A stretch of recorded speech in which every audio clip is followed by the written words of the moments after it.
to set WhatsApp profile picture without losing quality. Hi everyone, I'm here to assist you today. Without any delay, let's jump right in. First, open WhatsApp on your device. Click on three dots at the top right corner of your screen in your WhatsApp. After you click on the three dots, you'll find different options. Click on Settings. After you click on Settings, click on your name, which will open your profile. Here, click on Edit. After you've pressed on Edit, you will find different options to add picture.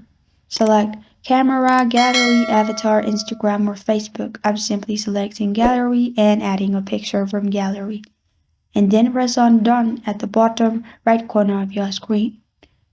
To set WhatsApp profile picture without losing quality, make sure you have SD quality picture, and also make sure it's directly saved and not sent by anyone in bad quality. And this is how to set WhatsApp profile picture without losing quality. Thank you for joining me today. If this video helps you out, please leave a like and subscribe for more. Got a question or want to suggest a topic? Comment below. Thank you for watching.